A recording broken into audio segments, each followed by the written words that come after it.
Hello and welcome to another episode here from sunny North Germany on the Wars Rebellion podcast. I am your host Niels Eichhorn, and I am joined today by a acquaintance for a while at this stage, I would say. Yes, And I think the first time we met was when I took students to North Carolina on a little trip, and we've met. I believe so. Yes. Yeah, I think we went to a Middle Eastern restaurant, if I remember, in Raleigh. So it was very good food, very good company. So today I am joined by Craig Thompson Friend. He is let me make sure I got this right. He is a full professor of history at North Carolina State University in Raleigh. He has been previously at the University of Central Florida, Georgetown College in Kentucky, and holds a PhD from the University of Kentucky. If I were to list all his books and his current 7 projects, if I counted correctly, we'd be taking up all the time we have for the interview. But Craig has published quite a few things on Kentucky's history and also Cape Yes. Henry, the history of a summer camp in the Episcopal Diocese of Western North Carolina. But today we're talking about a book that came out with the rival school on the other side of the research triangle, Becoming Lunsford Lane, The Lives of an African American Aeneas, which came out with University of North Carolina Press. First of all, thanks so much for taking the time here just before your year-long sabbatical. Thank you. And how did you find Lunsford Lane? Well, sure. Well, it's great that you mentioned our first meeting when you brought students to North Carolina because I ran the public history program at NC State, and some of the students were interested in that program, which is why we met. And being involved in public history, training grad students to work in museums and historic sites, automatically engaged me in sort of the local folklore of Raleigh. And Lunsford's among the foremost characters in that local historical lore that exists here. He was born in 1803, enslaved, Mhm. and his decision to free himself eventually resulted in him being attacked by a mob and tarred and feathered, which we'll discuss. Mhm. But that episode in 1842 really is part of the central lore of the city for the antebellum period. And so I ran across this guy's story. Then I discovered that he had a narrative written in 1842 that described all of this. And I read it and I became fully engaged in sort of parsing Mhm. what his life had been about in Raleigh, and more importantly, what happened to him afterwards, which up until 1863, there were pieces that historians had come across, but after 1863, nobody knew anything about him. And so uncovering his life story sort of became an obsession for a decade. Yes. Oh my gosh, a decade. That's quite some time to be married to a guy like this. It Um, is.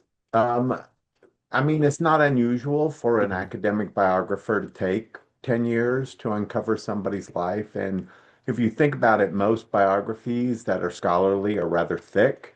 There's a lot of scholarship and research that goes into it. And so it just takes a lot of time.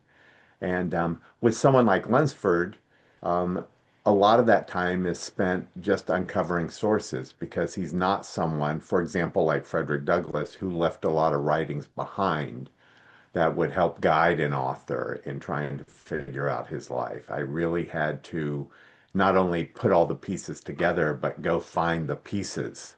And that was probably the largest challenge. Yeah. and I'm glad you kind of bring that up because it we're talking about a enslaved person here. So what was the most difficult thing to find about him? Oh, well, it was sort of amazing that he isn't that hidden Hmm. in the sources because he Mm. was a rather prominent person and worked in a rather prominent household. And by prominent person, I mean somebody Mm. who was visible in the public even when he was enslaved. In Most of the power brokers, white power brokers in Raleigh, knew who he was. He even gained a job in the governor's office in 1838 for about 3 years. So he's this prominent person, and even though he didn't leave records behind, he shows up in other people's records Hmm. and other people's diaries, and other people's letters. Now, that's as an enslaved person. Once he's free, um, he's engaged in all sorts. There's my dogs. Are they bothering you? Okay. Okay. So to pick up where I was, once he became a free man, he shows up in all of these transactional records and Hmm. government records because now he's interacting with the populace at large.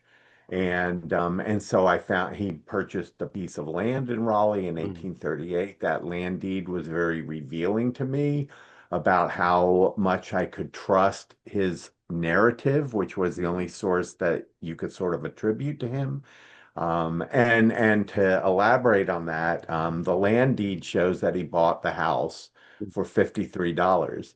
And but in his narrative, he claims that it was worth $500. And so there's an exaggeration of financial accomplishment as part of his lore, which carries with him even to today. And for example, on historical markers, there's always reference to his entrepreneurship. Hmm. He may have been an entrepreneur in our modern use of the term, but he certainly was not in the way that term was understood at the time. And so, um, and so it became somewhat easier to find him in the records for at least two-thirds of the rest of his life. But towards the end of his life, he was nearly impossible to uncover. And I really had to scrape through a lot of sources to even find one notice of him. So, yeah, I think I was fortunate that he was an enslaved person of some notoriety. And then as a free man, he was a public speaker and rather famous in New England. So I was lucky that I had someone who didn't necessarily leave his own sources behind, but still contributed and created a lot of sources. I did not expect that.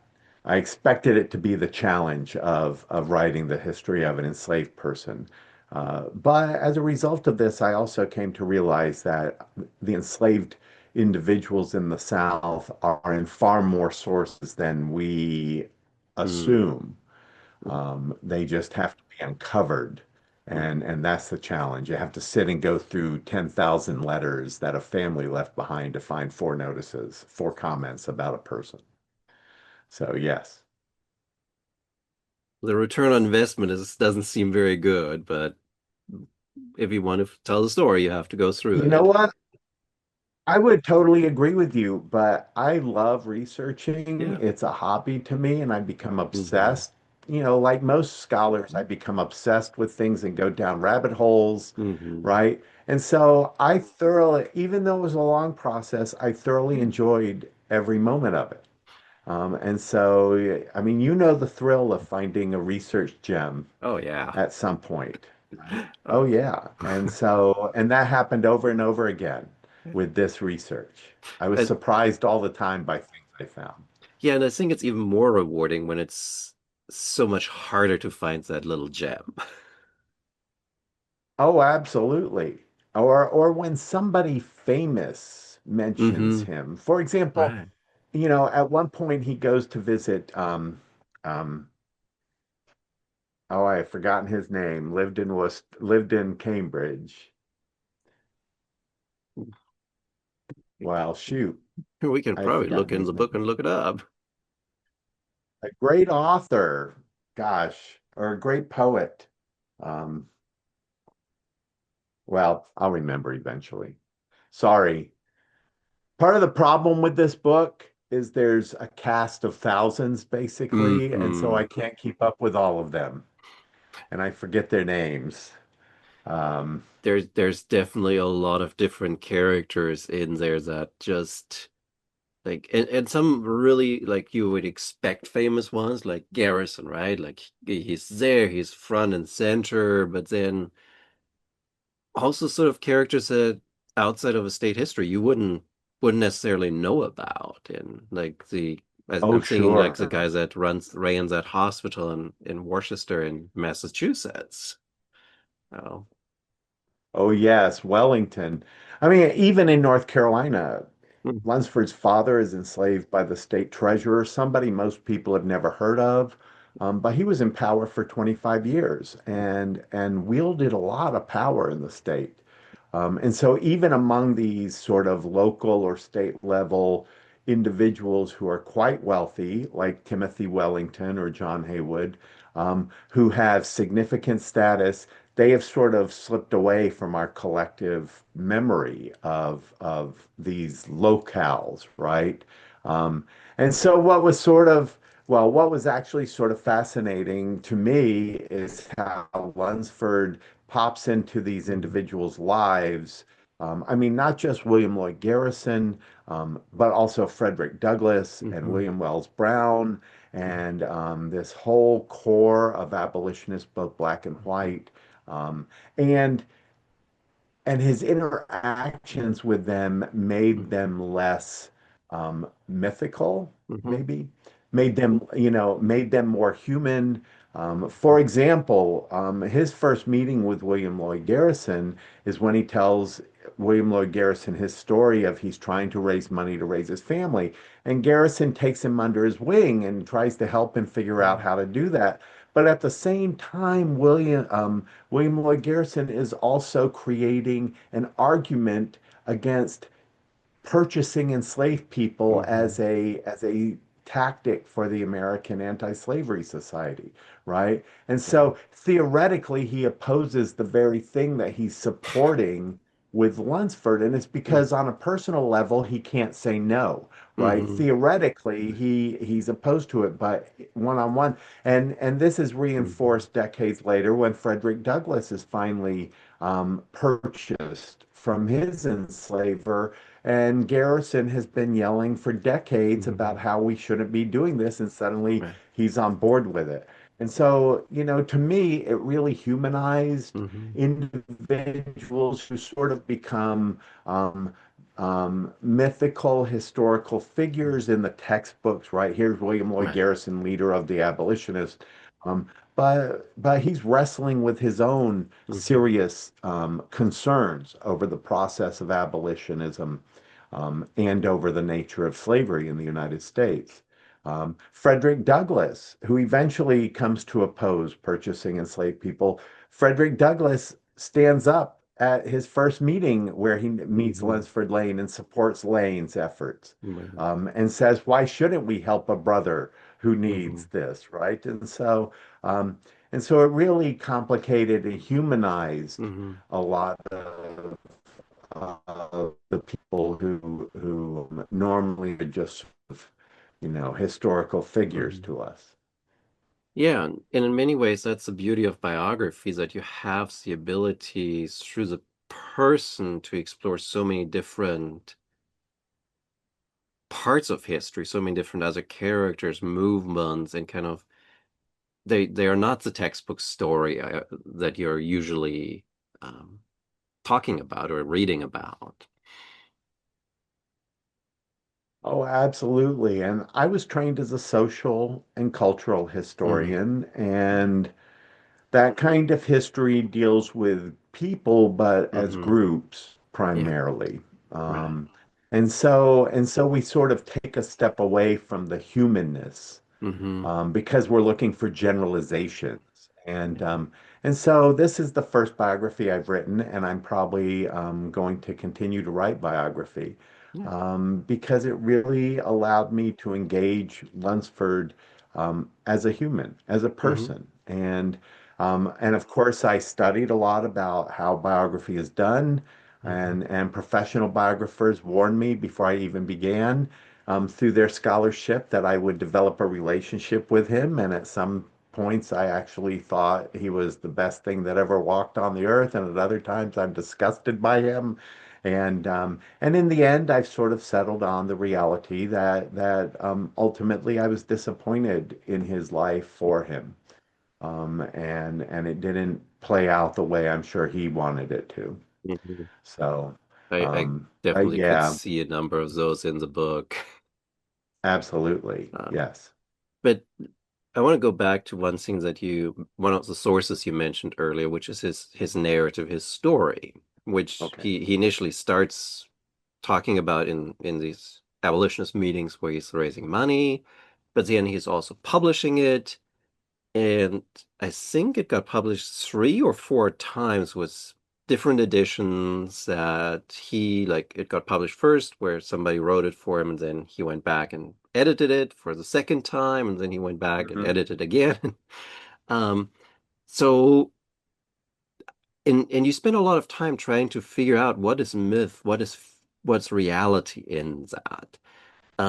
Was that sort of something that you naturally felt like you needed to do, or was that something that people had taken too much at face value?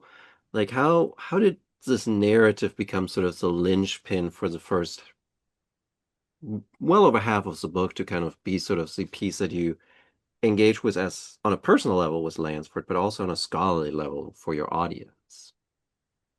Well, I think the easy answer to that question is that it's the only thing I know that in which he inserted his voice, Mm, right? right. I mean, I have to believe that some of that narrative is his Mhm. actual voice, even though he didn't write it. He was not literate enough to write it the way it was written. Mhm. Um, but as I alluded to earlier, that land deed, the price of the Mhm. land really raised my eyebrow, and I began to wonder what else is exaggerated in here or what else is left out. I'll give you another example. Um, People who have been aware of his narrative, I think have assumed that his being asked to leave North Carolina via the law, for the legislature not supporting him, him going away and making money and then coming back to purchase a family was sort of him. But as I point out in the book, there are two other men, Mhm. Waller Freeman and Isaac Hunter, who go through the exact same process, and they go through it with Lunsford. Okay. Mhm. And why Lunsford doesn't include them in his narrative is an interesting question to me. Um, why aren't they part of the story he tells? And I think it's because the ghostwriter of his narrative um, may or may not have known about them. I don't know if it's Lunsford or the Mhm. ghostwriter, but my sense is that the ghostwriter chose to keep the story focused on Lunsford Mhm. and to elevate Lunsford as this embodiment of trials against race and slavery in the South, right? Um, but it does raise it reiterates the question about how truthful is this narrative or any narrative, right? Any slave narrative that was penned by an abolitionist, because certainly the abolitionists were attempting to choreograph Mhm. what former enslaved peoples were saying on the lecture circuits and doing in public. We know that from Frederick Douglass, who Mhm. complained about he didn't like being handled. Um, um, Lunsford also had a handler. Mhm. Charles Spear was assigned to him and accompanied him everywhere. Um, and I think that also played into the writing of the narratives. These Mhm. narratives were meant to make points. And um, and so his ghostwriter was making a point. But in doing so, and this is in doing so, Mm, it sort of muddies the historical reality. And this was reinforced for me in the biography that was written of him in 1863 by yet mhm, another abolitionist, William Hawkins.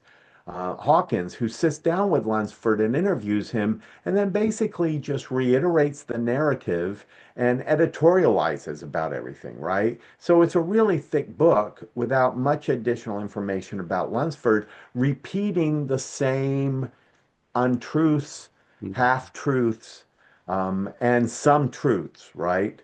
And you have to wonder, ultimately, how did Lunsford feel about this? Now, you mentioned Lunsford did have opportunity to go back and edit the narrative before its second, third, and fourth printings, but he didn't do so substantially,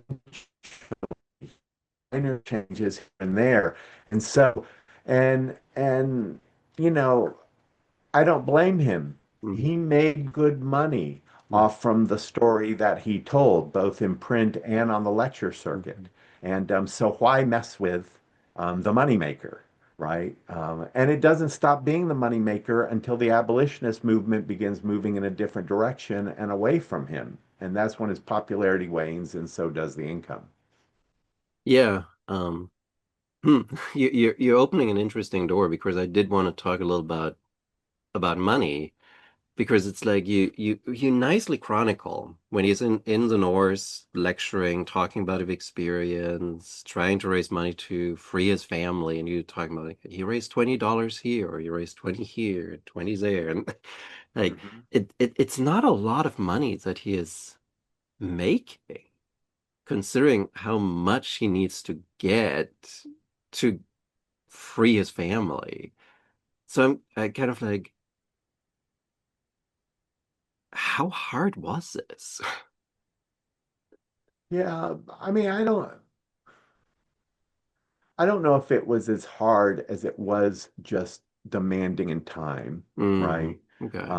He just had to go talk a lot.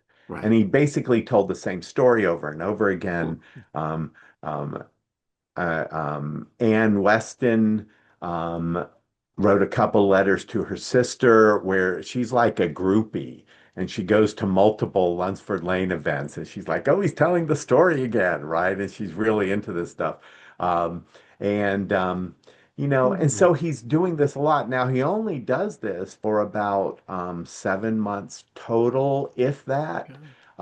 And he does raise in that process, he raises $2,500 to purchase Hmm. his family. And so, part of the problem with the way I wrote that section, and I really appreciate your kudos for my attention to details there, is that I didn't have all the details, right? I didn't have every single event. I didn't know every event that he spoke at and all the money he raised from them. But he makes that money. Now, the challenge though for him is after he purchases his family and returns back to the North, he's never that financially successful again, right? And he's a free person with a family in tow, safe from enslavement, and his success just dissipates. And uh, and I'm not sure why. Uh, Hmm. I don't think he managed money very Hmm. well. He was foreclosed on mortgages and loans all the time, over and over again. He barely scraped by money to sustain his family. Hmm. Um, you know, but up until that moment when he becomes sort of a poor household manager, um, his economic success is sort of staggering for somebody Hmm. of his status. Yeah. Um, so, so, Uh, did I answer your question? yes. Yes, you did. I mean, it just, I think in part it's a Okay, modern, in part let's I think start it's, rambling down roads. Huh? I think it's a modern mind too of like you're kind of like, so I have this much, I pay that much for housing, that much for food, and you're kind of like mentally summing it up and you're trying to translate that a little into the past, and um it doesn't work that easily. Oh, I think one of the personal lessons I took from this Mm. experience is to stop worrying about debt. Mm. I mean, Yeah. I'm sort of obsessed with paying off debt. Don't want credit card debt. The Right. mortgage is okay because it's an investment, right? But we're Sure. sort of obsessed with, Mm. in our society with debt because we're all rated, right, for our Mm. credit, and that Right. matters. Yeah. He lives in a time when there's no such thing as credit rating. Right. And um, all the men around him from when he's enslaved, the Mm. enslavers, um, free black men he know, they're all in debt. Yeah. And they all die in debt, and they don't Mm. seem concerned about it at all. And he seems to follow the same pattern. He ends up purchasing, I believe, 7 properties over his lifetime. Only one of them does he make any money off from. Right. One of the joyous research surprises I found, one of the aha moments late in my research is when I discovered that in 1865, when he returned to North Carolina and then went back to Worcester, um, his wife and daughters had purchased property elsewhere, and they end up making a profit off from that property. I Yeah. mean, they're far more successful economically than he is in their one venture.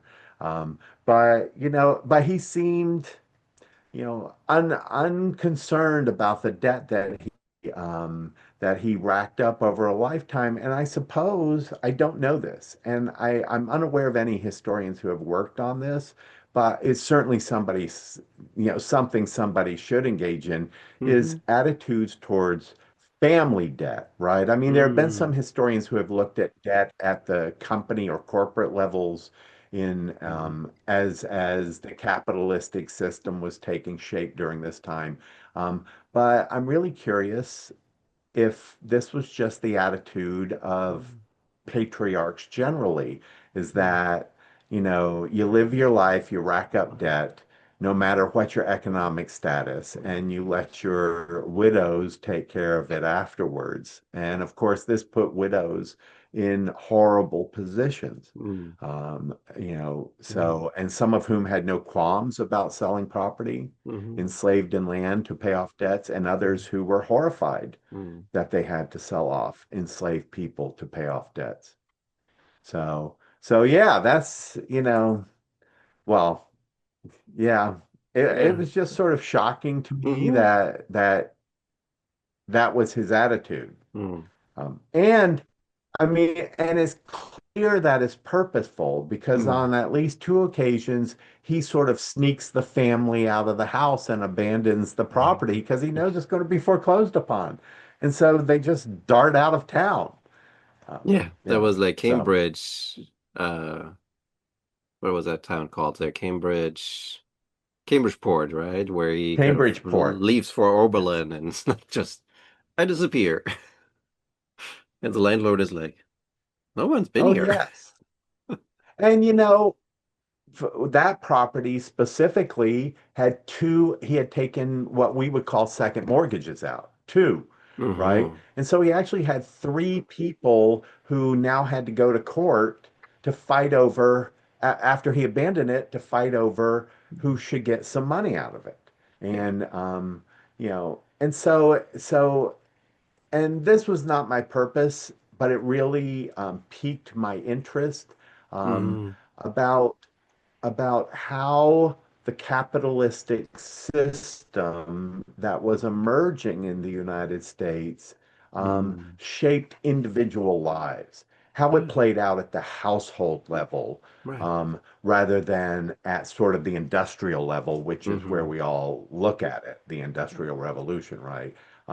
But it really, I was really engaged in that sort of family financial crisis Hmm. um, topic because I'm usually in that family financial crisis myself, and so I could identify with it. So, yeah. Maybe a little too much information there. Oh, So people should buy my book to make me yes, buys a book, buys a financially book, solvent. and Yeah, yeah, assigns a book in class. Uh, yeah.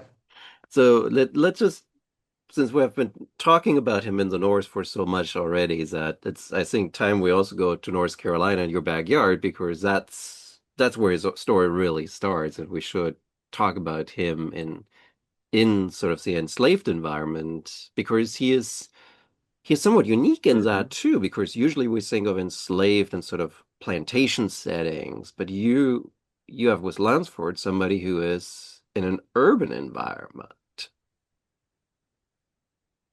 Yes. And I think it's important to begin with both of his parents were in the same situation. Hmm. And so he's somebody who's born into a situation, right, that Hmm. he can take advantage of over time. His father was a gardener Hmm. for John Haywood, Hmm. who lived on the south side of Edenton Street and drove a carriage and took care of the horses. His mother was the cook for Sherwood Haywood, who lived on the northern side of Edenton Street. So these were brothers, and two other brothers lived nearby who lived collectively in a neighborhood. And um, and so his mother and father, to my knowledge, never had a formal wedding, even after they both were free. But they were married quite early, and um, and they had Lunsford in 1803. From what I can tell, he learned a lot from both parents. Hmm. He learned how to take care of the horses and drive the carriage from his father. Hmm. He learned gardening from his father, which came in useful later on.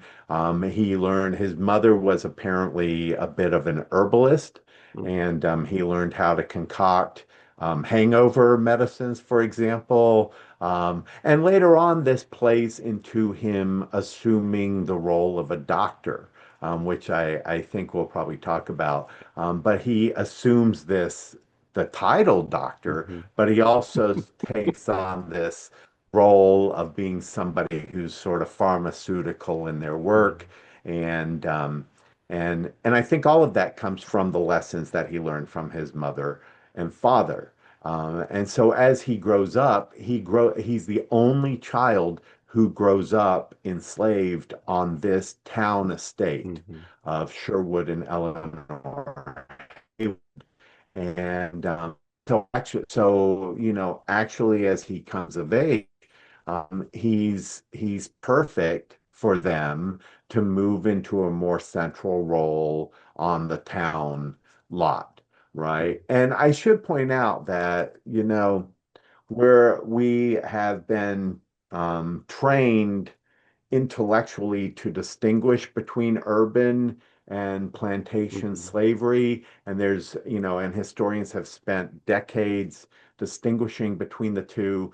But almost every day of his adult life, he left that urban setting for the farm about 3 miles north of town that raised all the food for the Hmm. people living in the urban setting. And so he went up there and worked the fields. And so he's sort of this bridge Hmm. between these two worlds in which enslaved people often found themselves. Um, and a lot of those people who lived on that farm and worked on that farm came into town to go to church.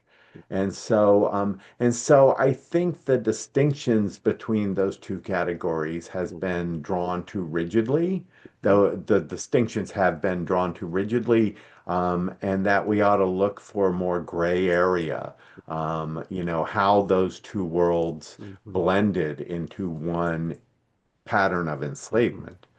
Um, so, um, but yes, and because of his status, the son of two people who were heavily relied upon Hmm. on the estates where they lived, he sort of assumes roles that, as the Hmm. two of them aged, they could no longer do, right? And so he takes on roles. So eventually he's the carriage driver, um, and eventually he's the one who's making the money. After Eleanor's husband dies and she's stuck with all of this debt, he's the one who volunteers to hire himself out, right, to make money for her so that she doesn't end up selling enslaved people. And eventually he parlays that into allowing himself to hire himself Mm. out, right? Let me do things to make money. And that's how he opens the door to raising the money to purchase himself. Not his freedom. He doesn't purchase his freedom. He purchases his body, Mm. because that's all somebody could do in North Carolina. And then months later, he traveled to New York, where he received some emancipation papers from a county court. But that process, he carried that deed to himself, in his pocket, right? You know, it's sort of a tragic concept, really, really difficult to wrestle with, I think. Yeah. Very quickly back to his herbal medicine, hangover medicine. Since you were just at Sheer and I Sure. know how much historians at conferences like to engage in drinking, have you personally tried his hangover medicine? No, I don't have the recipe, but I also don't drink, so I wouldn't need it. But Your friends um, would. uh, I mean, I wish, wouldn't it have been fascinating to Yeah. find his recipe for hangovers? There are things, I will tell you, since you mentioned Sheer, I went to a panel and some afterwards, oh no, I ran the biography workshop, and afterwards one of the participants came up and said that he had discovered Lunsford in his own research, and he's writing a biography of William Miller and the Millerites, who believed that the end of the world was coming. And so he started telling me about where he ran across Lunsford. And and I do think now that Lunsford was at some point played Mm. around with the Millerites and Mm. sort of got involved in that utopian group. Now, this is something I didn't run across in my research, right? Right. And so after the biography's done, I find this fascinating piece of information about him. And I'm like, darn it, I would love to have incorporated that into it, because there's a point in the book where I talk about, as a free man in the North, he's restless and looking Mm. for some meaning, right? And Yeah. here's more evidence of that. Yeah. So, yeah, I mean, that's the worst part about doing historical research, whether it's biography or a monograph or whatever, Yeah. is that, you always find something afterwards that you're like, darn, that's really fascinating and should have been included. I need to do a second edition and pop it in there. Don't So, I know? Don't I know? Yes. That's that's the most dreadful thing. Like the book just came out and you're like, oh man, if I had known this. oh yeah, yeah. Um, And it's just fact. I mean, it boggles my mind that he mm. flirted with the Millerite movement, because his relationship with Christianity was, and he distrusted Mm. Christian ministers so much. And then here's somebody whose whole philosophy relies on belief in the Christian Bible, particularly the Book of Revelations. Mm. And Lunsford flirted with it, right? Mm. And I'm really curious as to Mm. how and why that came about. Yeah, I may explore it and write an article as sort of an addendum, right?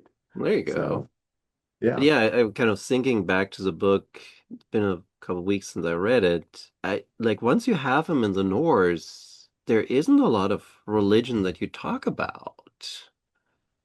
He Even doesn't though he show must up. be, yeah, I mean, he joined the African church in Boston, sure, yeah, but the only records that place him in that space are when he went to abolitionist meetings. right, And right, and so he's using that space for political purposes hmm rather than religious right. purposes.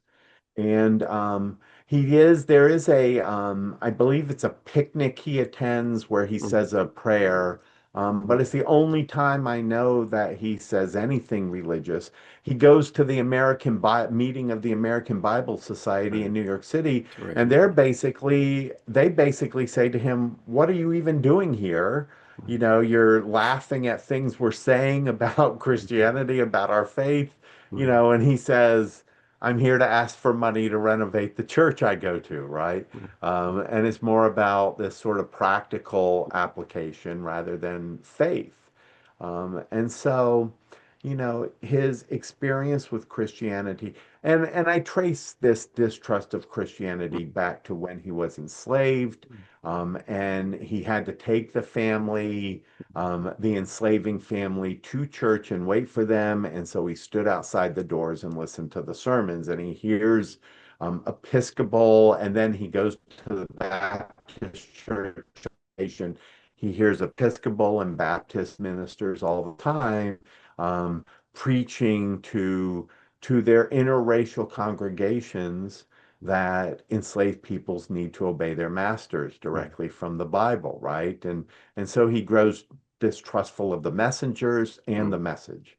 Um, and um, and this is sort of, you know, this is interesting to me because one of the things that initiated my interest in the mhm, project, again, was his public history and in mhm, unraveling how he's portrayed in the public.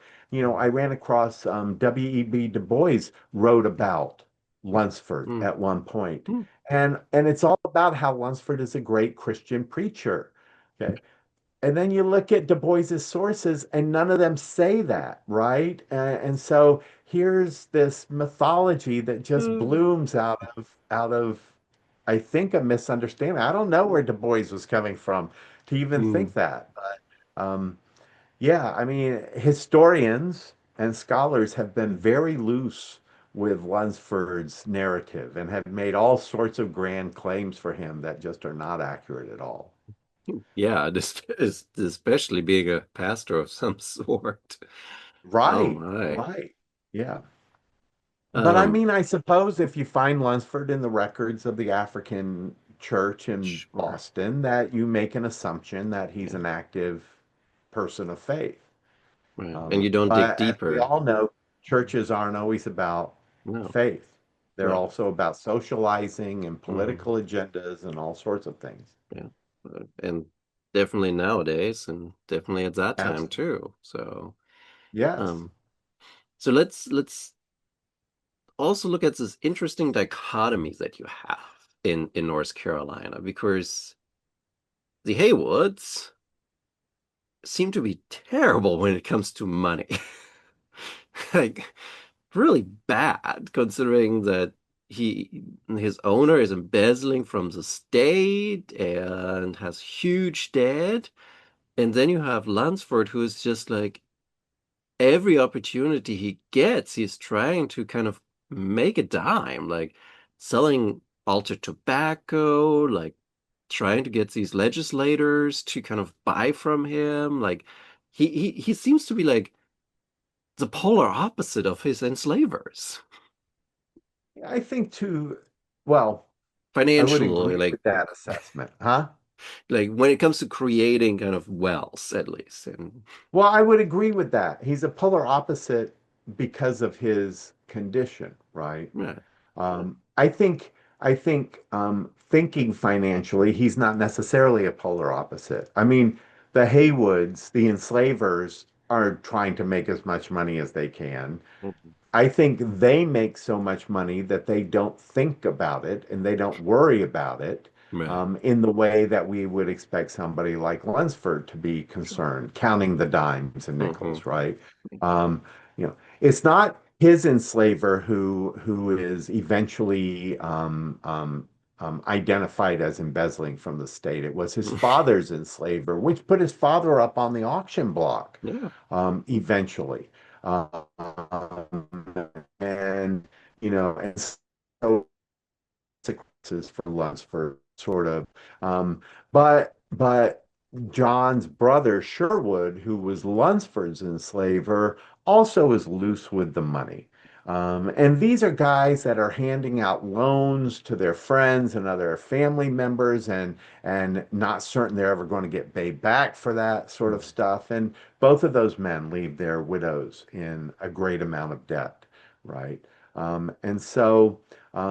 Yeah, I also think Lunsford learned from John Chavis, who was the most Mhm. prominent free black man in Mhm. Raleigh. And I mean, John Chavis was so prominent, um, Mhm. and largely because he was an educator and he ran a school originally for white and black children, but eventually, because the white parents complained about their children being in the same room as black children, he takes the side of the white parents because they're the ones who are paying the most Mhm. money for the education, right? So he's willing to do what he needs to make money. He dies in significant debt in Mhm. his life. I mean, the examples are abounding in Lunsford's world for him to learn financial mismanagement, and that's exactly what he does. You Poor guy. Poor guy. know. But But we have to give him credit. He is really innovative in the different ways how he's trying to make little amounts of money, right? It's like oh, it's sure. small And business. yeah. Well, I push back against the concept of entrepreneur in his life, but I would fully embrace Hmm. the idea that he's an innovator. Yeah. Um, and um, and but I also think we need to be realistic about the world in which he lived. Hmm. This was a society that did not have long-term careers, did not have professions, Hmm. the way we conceptualize Yeah. professions.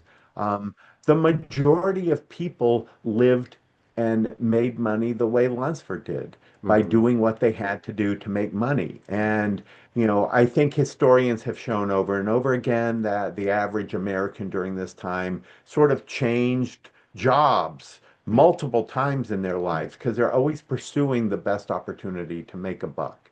Hmm. And that's what he did. He's chopping wood.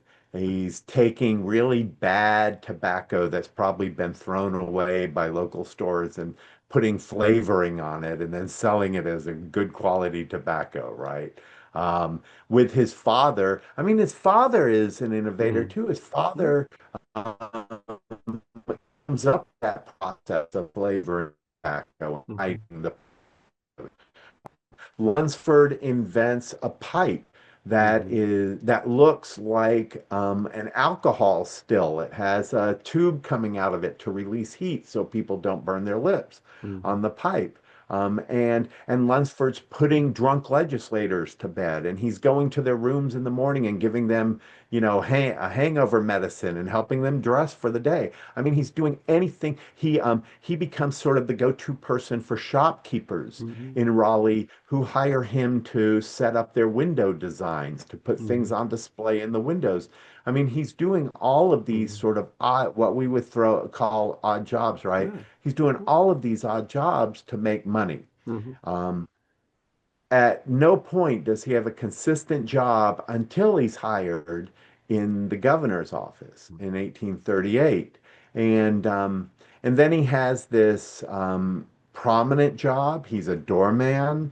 He's keeping people out of the council meetings that the governor has to Hmm. attend to. He's delivering documents all across state government. He's really sort of the visible presence of the governor, Hmm. um, which, as you can imagine, irritated a lot of white Raleigheites who believed that a black man should not be part Hmm. of the governor's, team, and should not certainly not be visible. And um, and so then we begin to move into this area of racial resentment, Hmm. right? Here's somebody who, no matter what odd job he did, no matter what sort of innovative practice he comes up with, is an economic threat to white Raleigheites who are trying to do the exact same thing, sell tobacco, sell hangover medicines, right? They're doing the exact same thing, and he's more successful at it than most. And then he gets this job in the governor's office, and this resentment, this racial resentment. And this is where I sort of push back against the narrative, because in Lunsford's narrative, he shows up and he is mobbed, and eventually tarred and feathered, because he that's how the abolitionist writer posed it. And I don't agree with that. I think it's more multi-layered than that. Yes, he's black, but he was also an economic threat, to the type of men who attacked him. And what's sort of fascinating is, so a mob of men grab him when he returns to North Carolina to, purchase his family, having acquired all of this money. And they take him out near the city gallows. He thinks they're going to hang him, but they sort of just dump him on the ground. They take all of his clothes off him and they tar and feather him. And in the process of that, there are men in this crowd who put their hands over his eyes to make sure the tar doesn't get in his eyes. And there are men in the crowd who hold his clothes for him and hold his pocket watch and protect his possessions, right? Yeah. And then after they do this ritual, they're like, okay, you're free to go. Enjoy your time in Raleigh, right? I mean, it's like we're best friends again. We hung out for years together, and here we are again, best. And then he goes to his family and he's in the house with his family, and men from this mob come to the door and apologize for what had happened and their participation in it, Yeah. right? And it's just perplexing. You're like, Yeah. how serious were these guys who attacked him? And the answer is they weren't that serious about attacking him, right? Hmm. They're ultimately, and they come out and say this in the days following the event. Ultimately, they were trying to make a point to Raleigh and North Carolina's white political class, about, um, engaging black labor in the governor's office, about helping men like Lunsford and the other two men I mentioned earlier acquire their freedom, purchase their bodies. It's a class, Yeah. riot in some ways against the upper class, and against the upper white class. And yet, here's Lunsford who gets sort of sucked into it, Hmm. and takes the brunt of the punishment. But he's not the only free black man who does that. There's a free black man named Alan Jones who was a friend of Lunsford. And after this event, Lunsford and his family got out of Raleigh, but Jones was still in Raleigh. And a couple weeks later, a school that he had set up with Quakers was torn down, and he and a mob burst into his home and attacked him. Because why? Because he subscribed, to a northern newspaper and he taught black children how to read, Yeah. right? There's a real racial Mhm. motivation, right? In contrast to Lunsford's event, which seems to be more mixed in its motivations. Yeah, and that whole Very chapter. lengthy answers. No, but that whole chapter was just so like they're they're threatening his life, right? You're going into the chapter and you're thinking, "Oh my God, this guy is going to be mutilated. He's going to be hurt. He's going to be like almost dying." And then they come and apologize. Hey, we didn't mean that. It's like it's Oh, almost it's like what just so. it feels surreal.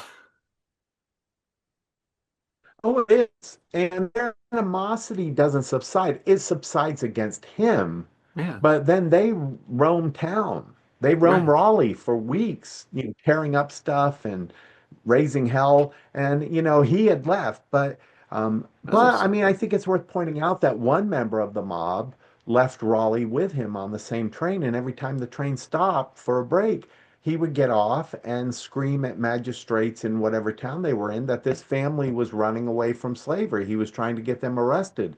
So there were members in the mob who were malicious in their Yeah, intent, yeah. in their participation. I Mhm. don't want to, excuse the whole group. But collectively, they don't seem as determined to get Lunsford as to make a more political point. Right.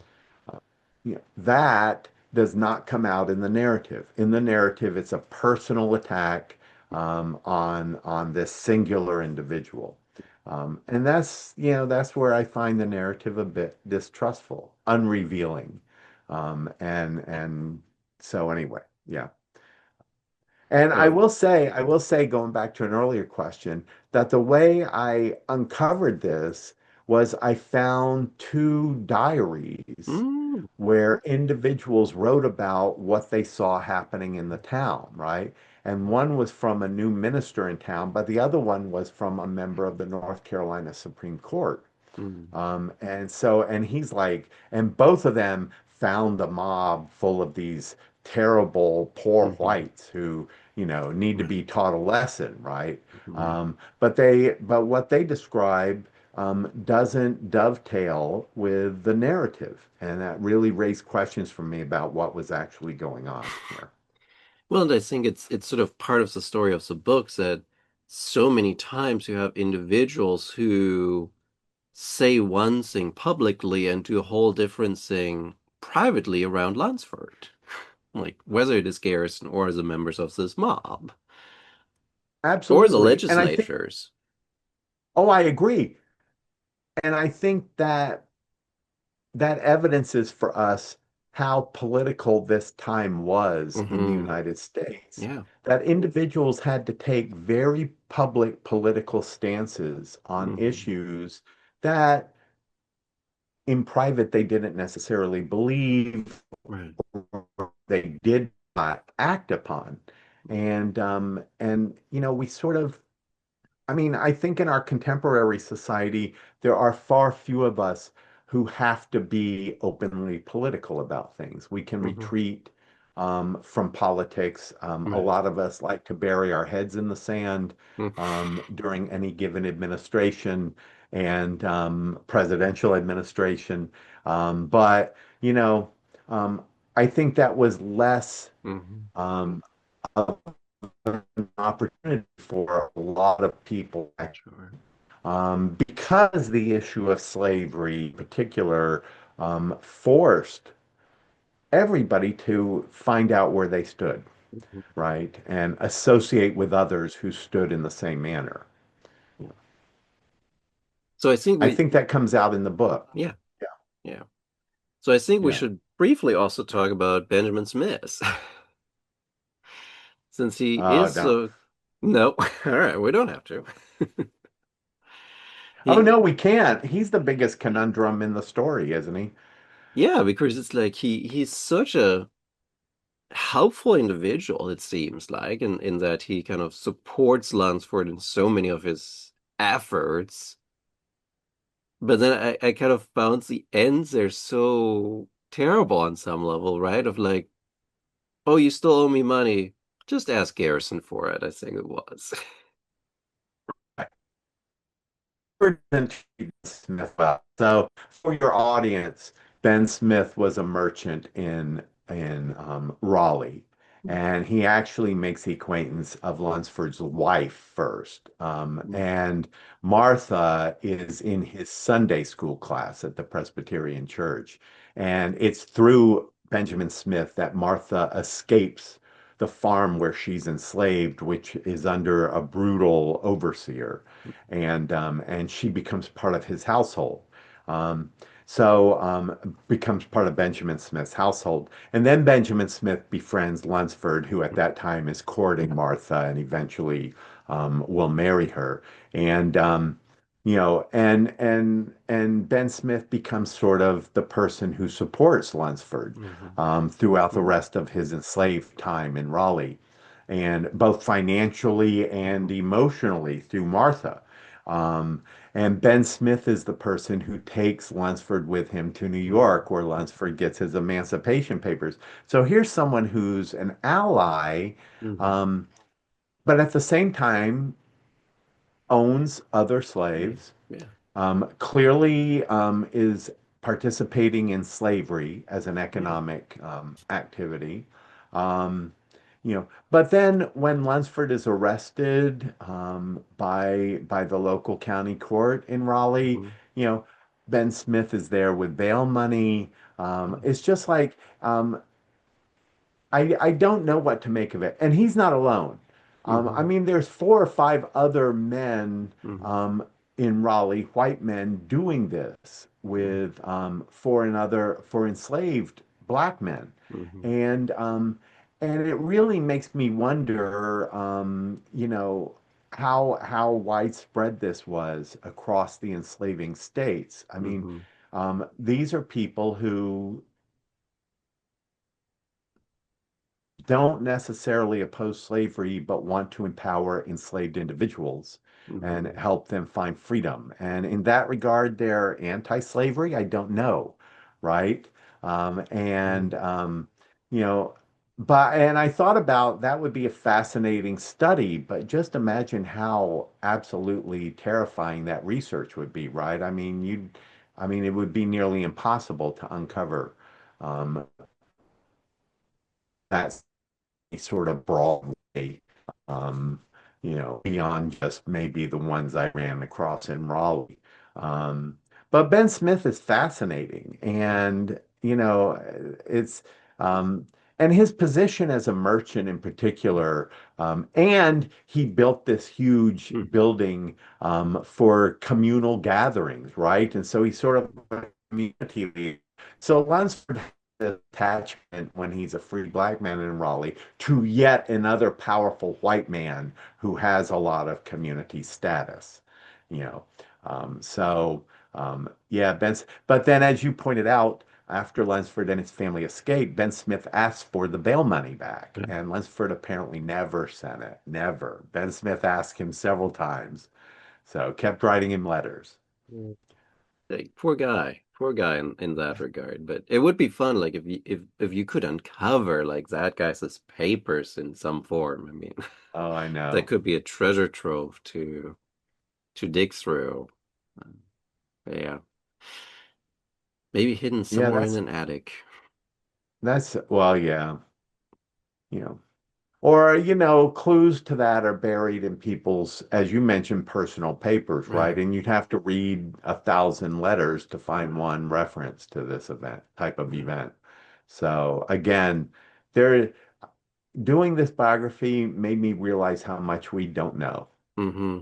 Oh how yeah. very much we do not know as historians about the antebellum period, Mm-hmm. despite all the work that has been done. Yeah. There's so much we still have no clue about. Yeah. Yes. So since you brought her up, let's talk about Martha and Lucy.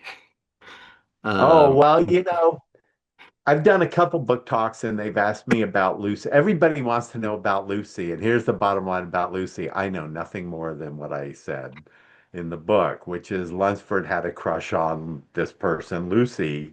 but it She must was have been his a first love. long-term crush because you bring her up again in Cambridgeport, I think, and Oh, yes. how is like You he's know, still thinking about her. yes. And I think in the second half of the book, I'm pretty effective at showing how his relationship to Martha Hmm. begins to disintegrate over time. Yeah. And it sort of begins with this moment when Lunsford confesses in his narrative that his first love is Lucy Williams. Right. And I don't know who Lucy Williams was. I cannot find her in any records at all. I assume she was enslaved, but I cannot prove that. And so I do not know anything about her. Lunsford, as you pointed out, um, remained infatuated for much of his life with her. And I'm sure this hurt Martha. Now, of course, I have no records from Martha or any of the children. None of them left anything behind Hmm. as historical sources. And so I don't know specifically what was going on within the family. And so a lot of what I distill from the records about what's happening with the family plays out in sort of transactional records, or is alluded to in newspaper accounts or whatever. Um, and so, but yeah, I can imagine, how Martha responded to this. And it truly is sort of, and the reason I think she did respond negatively is from that point forward, you begin to see Lunsford staying away from the home for longer Mhm. periods of time. He even moves to different cities without the family over the course of the next 25 years. Um, and there's this sort of disintegration that occurs. And so, yeah, um, that's another one, the William Miller story and Lucy Williams. I wish I could have found Lucy Williams. Um, Oh, that so, would be because it so. is sort of Yeah. fascinating, Hmm. right? Yeah. Um, No, it's like sort of us say talking about like a high school sweetheart, like or somebody you have a crush on in high school. yeah, And like it's like so long ago. Why would you bring this up? yes. I mean, clearly he's emotionally attached to her, Yeah. bringing her up, um, that would have been what? 18 years after he Right. met her, at Yeah. least 18 years, Yeah. right? Um, so, uh, yeah, clearly Martha had to have some reaction to that. Hmm. Yeah. No, I will say, but because you just said So, Martha, there, had a lack of connection. no, please go ahead. Um, no, I kind of was going to say like where you said that you had very limited resources to tell the family story after they get to the Norse. It is incredible what you could tease out of those records because you can really see the family sort of breaking, how the alienation between father and the sons is taking place. Like you get a great sense actually of that, even if you can't pinpoint like what is causing it, but you get the sense like something in the family is not going right. Oh, sure. And, one of the things I think any biographer wants to do is tap into the emotions of Hmm. their subjects. I will readily admit that's not part of this story because none of the subjects left anything behind that would attest to those emotions, right? And so what I was left with was sort of, and I actually had a calendar. I made basically month to month, year to year of their lives where I sort of laid out what was happening and tried to find parallel stories going on and trying to imagine how those stories interacted. And I'll give you an example of this is when Lunsford returned to Raleigh in 1865, two of his sons were coming south as well, right? But they clearly weren't coming with him. I mean, they accompanied him on the journey, but they were not going to go where he was going. He was off to start a freedman's plantation school.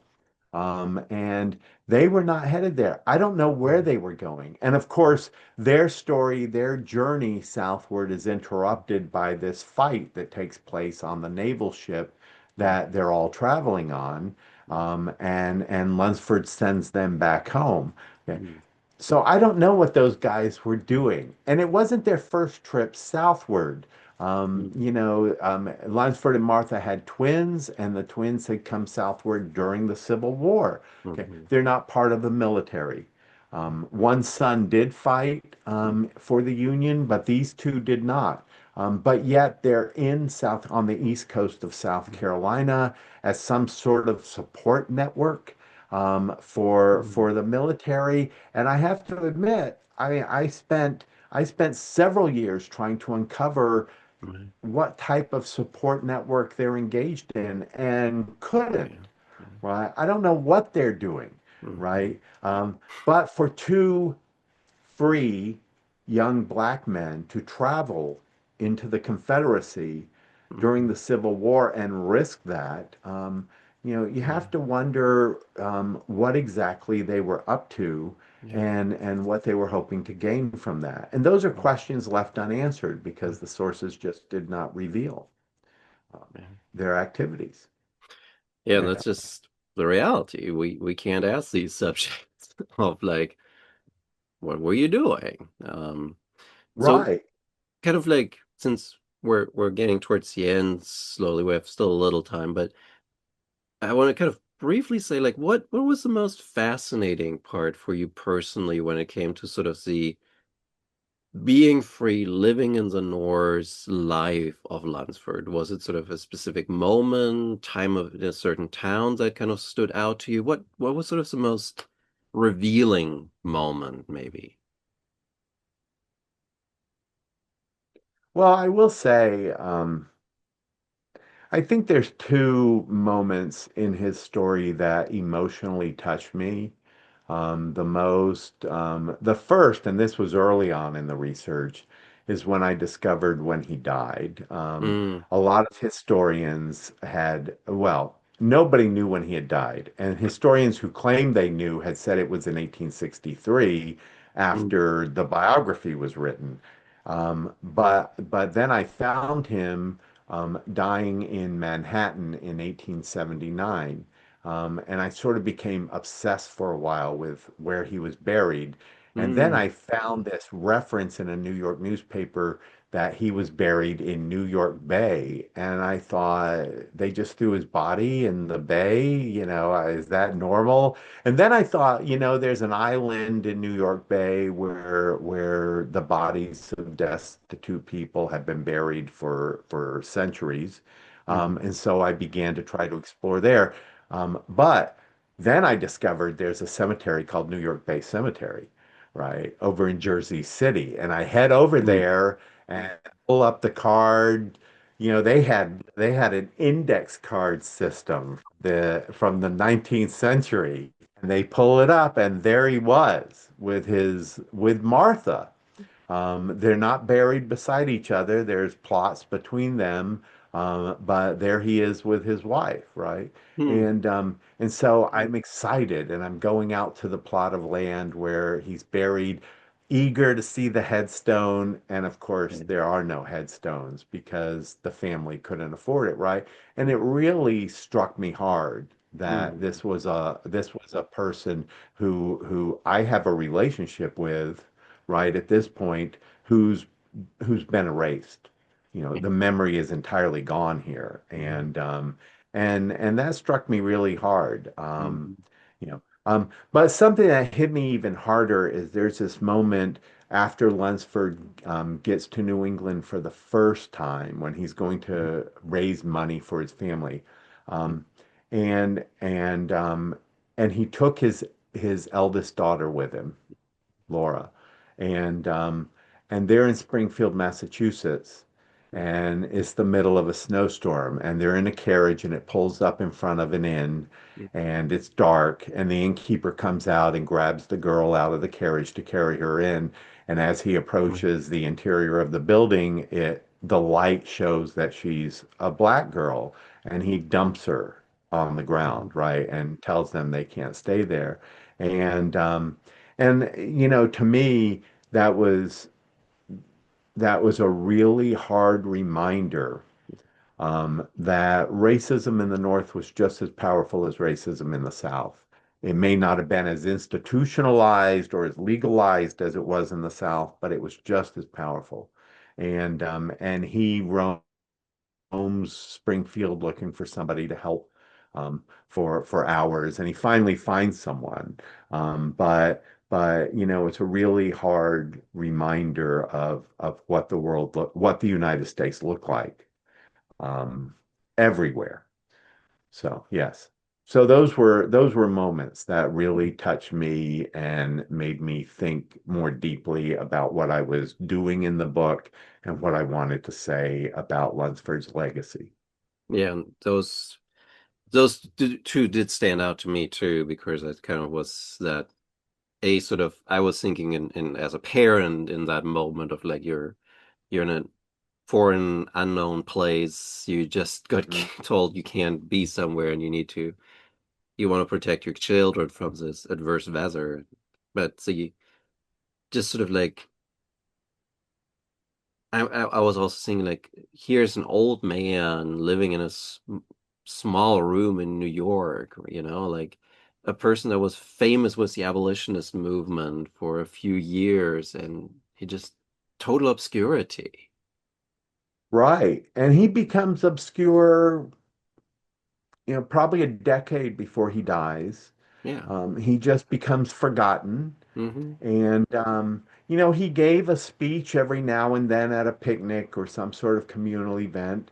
Right. But by the 1870s, he has disappeared from Hmm. abolitionist memory. Even former speaking partners on the abolitionist circuit don't include him in their memoirs or Hmm. in history books that they're writing about black abolitionists. And he's totally dismissed.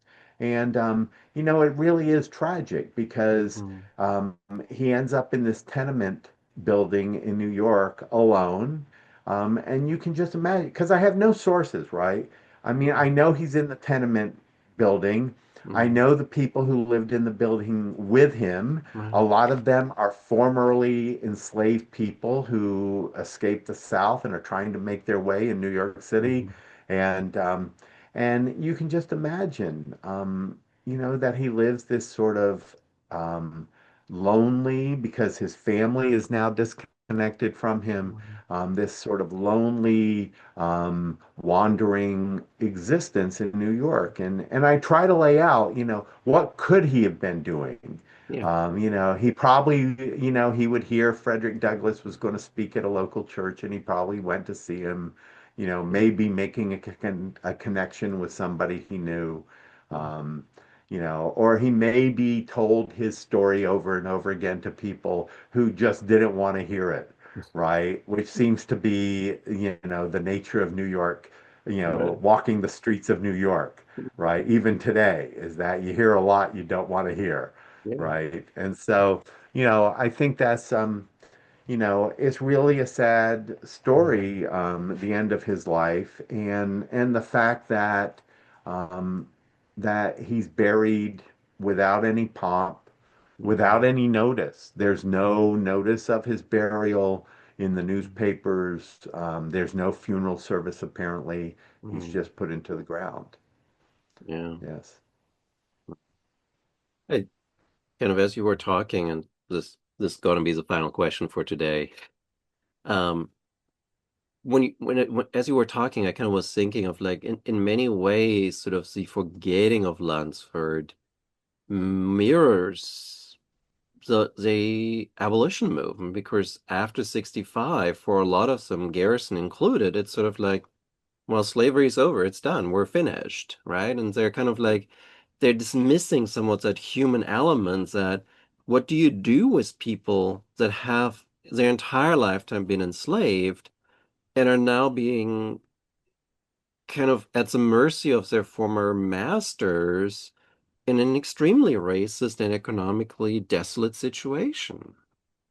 Oh, absolutely. And I think there's two things going on here. The first is that there's this transition of the Hmm. abolitionist into people who are trying to affect freedom for Hmm. former enslaved peoples. And so Lunsford's actually part of that in 1865 when he wants to start the plantation school. He's trying to help formerly enslaved people down near New Bern, North Carolina. Okay. But that doesn't last a year, and then he's out of that process. There are plenty of abolitionists or former abolitionists who do continue Hmm. that sort of work, both in the North and in the South. Okay. But I think for Lunsford's story, the more important thing happening here is that at the end of the Civil War, we begin to see former abolitionists begin to frame their history, right? They begin writing histories of abolitionism. They're trying to Hmm. frame it in certain ways, Yeah. cast it in certain ways that look as if this was the goal all along. William Hawkins is one of those, the guy who writes Lunsford's biography. In Lunsford's biography, he editorializes about this was the purpose of the Civil War the entire time, and so there's this effort to write history in a certain way by many of these abolitionists. Lunsford's participation in abolitionism never fit that Right. narrative, Yeah. right? And so in many ways, he was not an abolitionist. He never grabbed the title abolitionist for himself. Um, in many ways, Lunsford was, and I hate to put it so trite, an entertainer. Right. He was a storyteller who told a good story. He used the abolitionist circuit to tell that story, Mhm. but he wasn't out there denouncing slavery. He was trying, and in fact, his argument that we should be purchasing enslaved people Mhm. and not waiting to convince all of the United States that slavery is wrong um, really flew in the face of the most powerful members of the abolitionist movement. And so Lunsford's place in abolitionism was problematic to begin with, and he was summarily erased from it by those who remembered abolitionism. And And so, yeah, it's a tragic end to a life, yeah, and to a and story.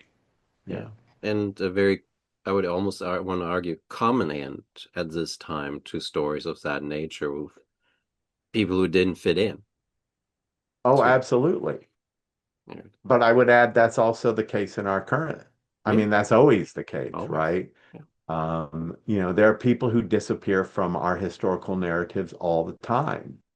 And one of the reasons I wanted to tell this story, one of the things I realized that I was doing as I was writing this story is making the case that historical actors don't have to be activists, Mm-hmm. don't have to display agency, even though he Yeah. does both of these things a little bit. Mm-hmm. But in his own living of his life and in his persisting, Mm-hmm. right, his story is worth knowing Yeah. and relating to because he's more human than a lot of our historical figures, to go back to an earlier theme from our conversation.